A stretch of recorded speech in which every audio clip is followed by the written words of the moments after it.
Right, this is the last episode in the module on training as we get older, and as we're training as we get older, I'd like to do an interview with Dawn. Come on, physics. So the producer's just come in. Yeah, this is our producer and director. He likes to have a little cameo now and again and be involved. So this is Ziggy. Okay, but yeah, I'd like to introduce Dawn. She trains with me, and she'd like to kind of get her views as someone who took up karate later in life and how she's found it. So this is Dawn. Right.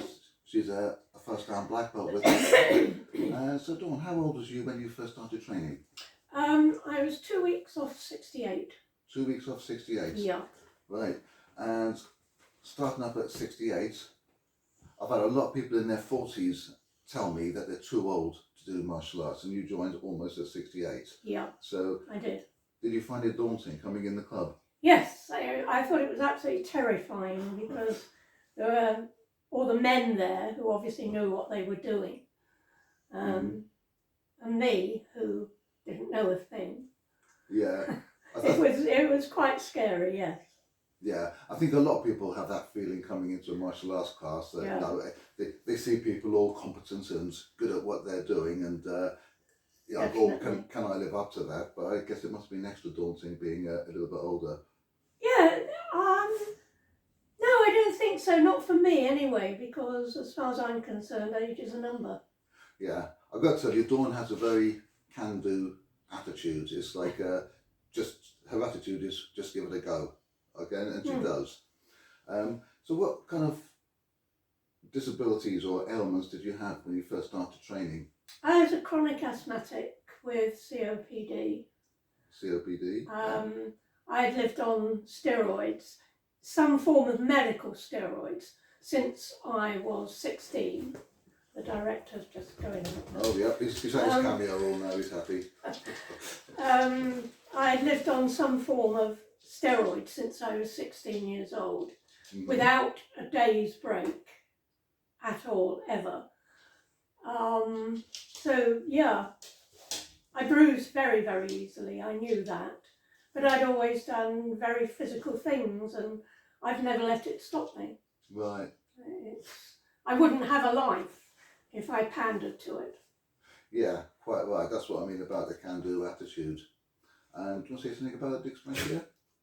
Yeah, oh yes, I am dyspraxic. I was only diagnosed at 69, I think it was, or 70. I've been dyspraxic all my life. It means very, very basically, the two sides of the brain each have a lot of neurons, electrical impulses that talk to each other. I don't. I have a large majority of them missing. I'm neither left-handed nor right-handed. I have no conception of left or right, no matter how often I try and say it. And no sense of direction whatsoever. Yeah, so there we are. When she started, she was 68, or just coming up to, which would have put most people off joining. She had COPD, which would have stopped a lot of other people joining, and dyspraxia, which would have stopped a lot of people joining. And she had all these things, and she joined anyway. That's what I mean about a can-do attitude. So, for an older person looking to take up karate or martial arts, what would you advise them to look for when they're looking at a club to join? You must find a club that wants to work around you. I'm very fit and able, as long as I take my steroids. I'm very fit and able. I don't have joint problems anywhere. So some older people might find that they don't bend as well as they used to, but it shouldn't matter if you can find a club that will work around you and not a club that's into chasing medals and cups and does a lot of competition, because I don't feel they would probably be right for working with someone and working around what someone's got. I said that wrong, guys. Oh, I'm ever so sorry. What? The director's complaining again. Come on. And when you did start, because the other thing is you're a little bit deaf. Oh yes. How did you cope with that as well when you did very first start training? Unfortunately, I was next in line to a young man who was 17 at the time, who twigged very quickly that I couldn't actually hear what Charlie, my sensei, was saying. So every time Charlie said anything to the line, he would tell me what Charlie has said. And it was, probably a couple of months before Charlie actually twigged what was happening. And then he asked me. And I didn't want to tell him I was also quite deaf. I wear dual hearing aids. Why?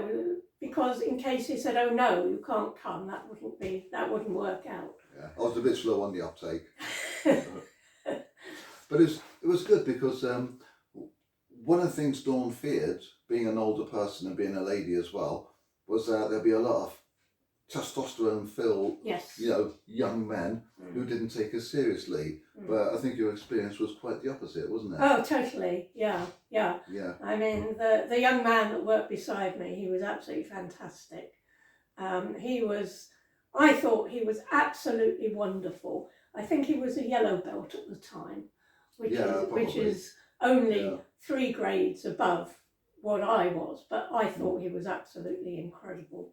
Oh, he was. He was a proverbial brick, you know what house. But yes, he was about 6'2". But he was a lovely guy. Yeah, and he used to just tell me exactly what I was supposed to be doing and where my arms were supposed to be. And because of the dyspraxia, he used to tell me when I was on the right leg and the wrong leg, and we're supposed to be going this way and we're supposed to be going that way. Yeah, I've got to say, Dawn wasn't expecting to be taken seriously, but she found it just the opposite, because everyone in the club had a huge respect for her, walking through the door on her own at that age. When, like I said earlier on, a lot of people in their 40s are saying, "Oh, I'm too old for this," and there she was, nearly 70, coming in, and everyone had a huge respect just that she was there and having a go. I will say, picked up because of the dyspraxia, did pick it up a little bit slower than some of the others. But she just kept going, and eventually you got your black belt. I did, yes, about 3 years ago now. Yeah. Maybe coming up for 4 years, actually. Just before the lockdown. It was a good timing, it was. Wasn't it? About a week later we had the lockdown. My doctor had actually said to me a week before we officially went into lockdown, because of your lungs, you have to go into lockdown now. Don't wait until next week. Just go into lockdown now. And I said to him, well, on the Sunday before the Monday we were supposed to be in lockdown was when I was taking my black belt. And so I said to my doctor, I will go in lockdown for the whole week. But on Sunday, I am definitely going to take my black belt. I'm not waiting another X number of years. He sort of grumbled and moaned, but accepted it was going to happen. Oh yeah, with Dawn you have to accept things are going to happen. If Dawn decides it's going to happen, it happens. Yeah. It's the way she is. But when you first started, did you have any intention of getting your black belt when you first started? No, I had spent my life from about the age of 6 riding horses. I'd always ridden horses. I'd always had horses. I'd always worked with horses. And my last horse had died through old age, about 18 months previously, and I just needed something. I wanted something. Both my sons had done judo to quite a high level when they were boys. They're now adults. But yeah, being thrown around probably wouldn't have suited you. Yeah, no, I did think about judo, but I thought, well, I won't bounce as well as I used to. No. So you're not really built for bouncing, are you? No. No. So I thought karate would probably be a bit safer. Yeah. Yeah, I have to say I don't do any sparring. And the men, because of the steroids, I bruise very, very easily. And when I'm working with the men, they do have to hold back a bit and be a bit careful, because I bruise incredibly easily. And they're very, very good about it. They know. and they are very good with me. Yeah, and that's something I would say to any older person who's looking for a club or looking to take up martial arts. Have a word with the instructor first and make sure that they will hold back a little bit, because it's no good going into a martial art and learning how to defend yourself from somebody else damaging your body if you're going to get your body damaged by your training. That's just counterproductive. So yes, you do have to we do have to change it a little bit. We have to be realistic in the expectations. So another thing I wanted to discuss with you, in the last video I did in the module, I talked about stem cell activation patches, and I did refer to Dawn in that video because it's made a huge difference on my karate training, or it's made a huge difference in my life in general. And Dawn has been using the patches as well. And now, could you tell us a little bit about what it's done for you? Yes,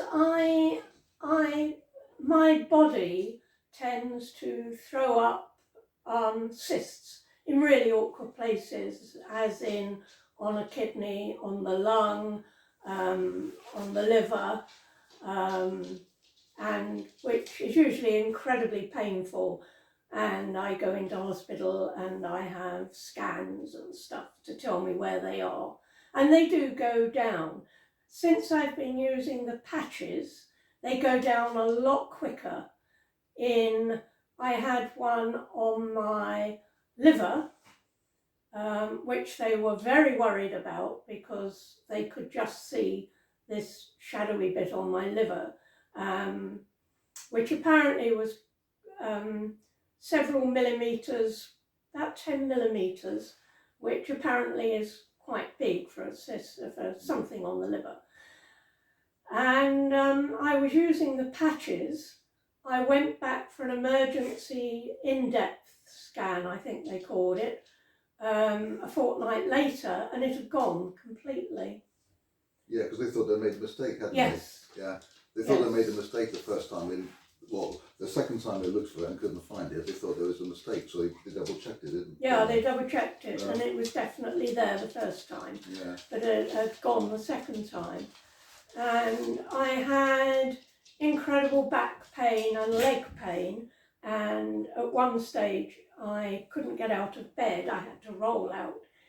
The pain was just incredible. I had a short time off karate. There was one pressing on the nerve, wasn't Yeah, and it turned out, after a CT scan, it turned out that I had developed a cyst on the bone where, at the base of the spine, that all the nervous columns go through, or the nervous system goes up through it, and it was pressing on the nerves, which was causing the pain.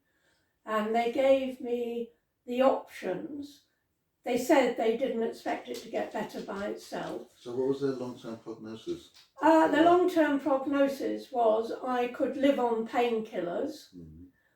It would get worse, and I would just take stronger and stronger painkillers, or they could operate.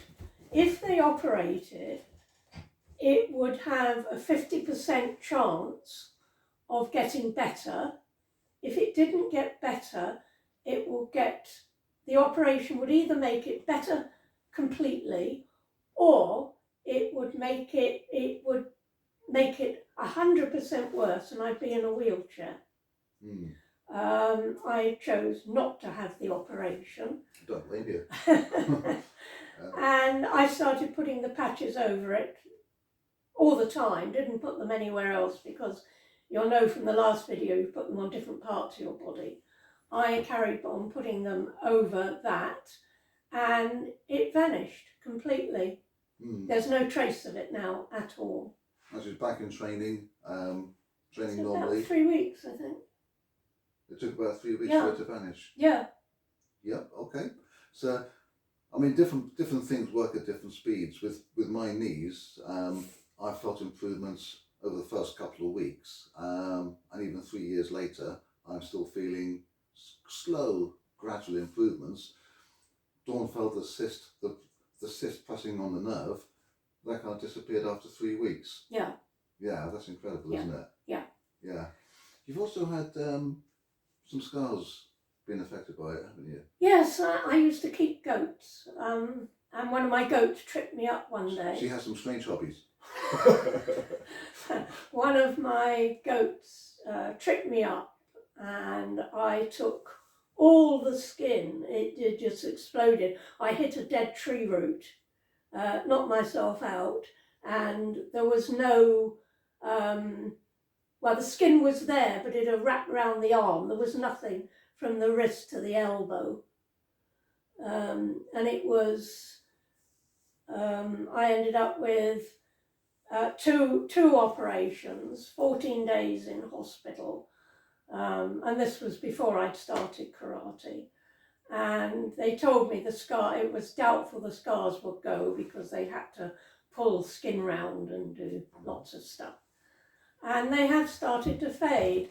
It happened about 15 years ago, and in the last probably 2 years I've been doing patches. Yeah. In the last 2 years they've started to fade. But you wasn't using the patches by them, was you? No, I was using the patches and where it suggests you put them. Yeah. So that was just a fortunate side effect. Yeah. It wasn't something you was aiming for. I just suddenly realised one day that the scarring had gone down, and the scars have been there, red and rigid, for 15 years. Red. Red. There's red. Okay. Yeah, they were. Could you put your arm near the camera, please, just so they can see it? Just on that side. Okay, down a wee bit. Okay. Yeah, so that's red and rigid. The scars are still there, but you can see they're white now. There was a big one right round here that has gone completely now. Oh, cool. So again, like I said in the last video, if it's doing this on the outside, you can only guess what it's doing on the inside.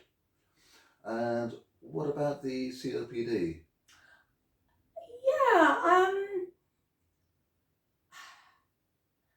I had, as most people did, that really, really nasty cough and cold month ago, probably. It laid me up completely, went straight down onto my chest. I was on steroids and antibiotics, with the oral steroids as well as inhaled, and I started putting patches, Charlie's recommendation actually, I hadn't actually thought of it, just on my chest, sort of just above the boobs. And I found that once I'd taken my readings for how much air I was getting in my lungs, it had gone up from 270 to 300, which won't mean much to most people, but believe me, it's a big jump. What would it be for a normal person of your size and age? It should be 600-700. So 600-700, and it went from... My reading is usually 280. And it went up to? 300. 300, okay. Yeah, but I was down to 270 while I was ill. Right, okay. I mean, to be honest, I don't really know what the figures mean, and probably a lot of the viewers won't know what they mean, but just being able to compare what a normal person's figure should be compared to what you went from and to, that hopefully that'll give an idea of the improvements. My readings are low because about 40% of my lungs don't work anymore. They're there. They haven't been removed or anything. They're there, but they don't work properly. Which is another thing karate did for me, was diaphragmatic breathing.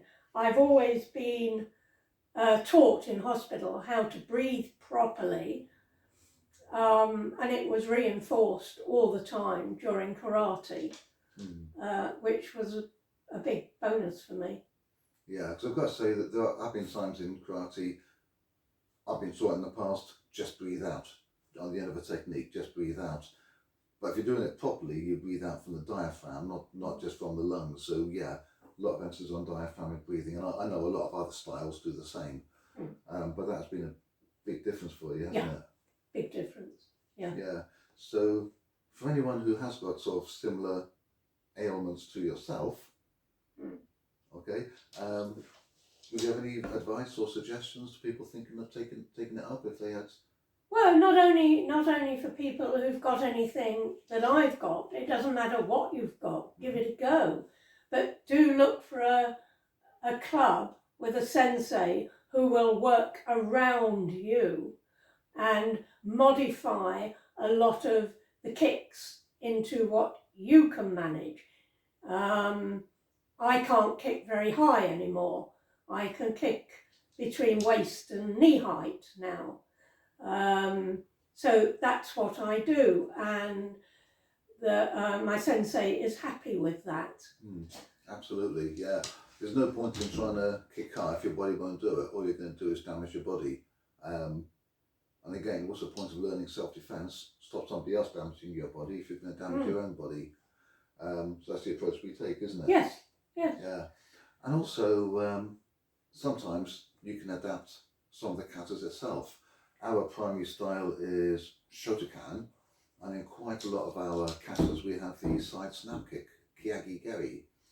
Now the original katas, the Shorin Ryu, which Shotokan is largely based on, Shorin Ryu didn't have Kyagi Geri. They used Mei Geri. So I find if anyone is struggling, I will say, right, don't do the Kyagi, do the Mei Geri, the original version of the kata. So I think it's important to change for older people. But that doesn't always work with Dawn. When I told Dawn, right, in the kata, rather than doing the Kyagi Geri, I said, that may be a bit difficult for you. Do you want to try the Mei Geri instead? The front kick. So for those who don't speak Japanese, I said, instead of doing the side snap kick, which is difficult, do you want to do the front kick instead? And she said, no.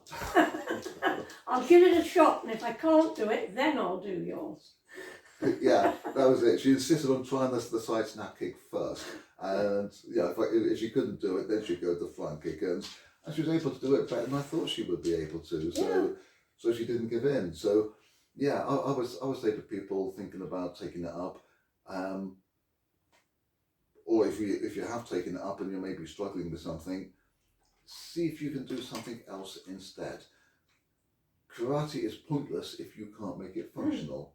If your body is not able to make a technique functional, there's no point in doing it. Change it to something that you can make functional. Totally. Yeah. Yeah. Yeah. Yeah, and we do that quite a lot, don't we? We do. Yes, we do. Yeah. Okay. So do you have any last pieces of advice for anyone? Yeah, stop thinking that you're old and just go and have a go. If you want a martial art, go and give it a try. Talk to the senseis first, see what they're willing to do. Choose your club very carefully and give it a go. You're never too old to try anything. Yeah. And as you've been training for, how long have you been training now? Nearly 9 years. I think I'm 75 now. I'm coming up to 76. Okay, coming up to 76. You started, Yeah. Yeah. And you started at 60s, nearly 68. Nearly 68. Okay, so about 8 years. Yeah. Okay. Yeah. Been training for 8 years and hasn't affected me at all. teaching Dawn.